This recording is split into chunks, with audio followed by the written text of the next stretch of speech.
কিভাবে এই রাগ কমাতে হয় আল্লাহ রাসূল সাল্লাল্লাহু আলাইহি ওয়াসাল্লাম এটাও শিখাই দিয়েছে। শুধু হুজুরে কইছে সুবহানাল্লাহ। সুবহানাল্লাহ বললে কি গুনাহ হবে? একবার সুবহানাল্লাহ বললে আকাশের জমিনের মাঝখানে সব ফাঁকা জায়গাটা সওয়াব দিয়ে ওই সওয়াব আল্লাহ আপনার আমলনামায় ঢুকায় দিবে। খুব চালাক এই এলাকার লোকেরা, সওয়াবের কথা শুই না, লাভ শুই না। সুবহানাল্লাহ, লাভ আছে যেখানে আমরা আছি।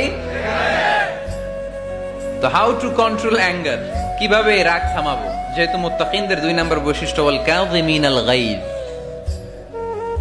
আল্লাহ রাসূল শিখাই দিলেন 4টা পদ্ধতি শিখালেন রাগ কমানোর। কয়টা মনে থাকবে? অ্যাপ্লাই করবো এগুলো, দেখবো আজকে থেকে রাগ কমে কিনা। পারা যাবে? 2 সাহাবী বিশ্বনবীর সামনে ঝগড়া লাগলেন, কথা কাটাকাটি, কথার পিঠে কথা, কথার নাম লতা। কথা বলতে বলতে ঝগড়া লাগতে লাগতে এক সাহাবী রেগে মেগে আগুন, মারামারির জন্য উদ্যত হলেন।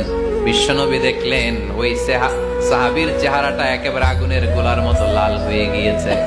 বিশ্বনবী বললেন, ইন্নী লা আ'লামু কালিমাতান, আমি এমন একটা বাক্য জানি, এই রাগান্বিত সাহাবী যদি এখন এই বাক্যটা পড়া শুরু করে দেয়, তার রাগটারে নিমিষেই ঠান্ডা বানায় দিবে কে?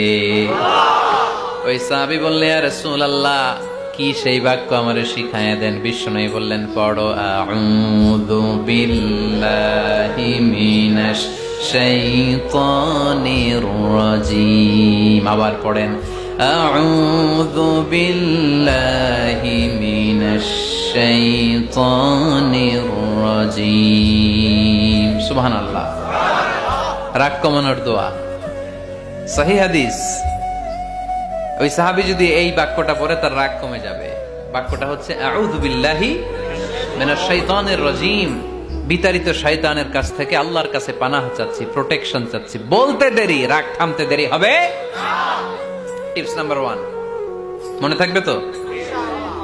টিপস নাম্বার 2, বিশ্বনবী বললেন, ইযা গাদিবা আহাদুকুম ফালইয়াসকুত, তোমাদের যখন প্রচন্ড রাগ চলে আসে, বেশি যখন প্রচন্ড যখন তোমরা রেগে যাও, তখন কথা বন্ধ করে চুপ হয়ে যাও। কি করতে হবে? চুপ, একেবারে চুপ। অনেকে রাগের সময় গড়গড় করে কি যেন বলতে থাকে, আছে না নাই? রাগে গড়গড় করতে থাকে আর কি যেন বলতে থাকে। যত বলবেন, যত গালি দিবেন, বলে না গালি দেয় না রাগের সময়, অশ্রাব্য ভাষায় অনেকে গালি গালাজ শুরু করে দেয়, আছে না নাই?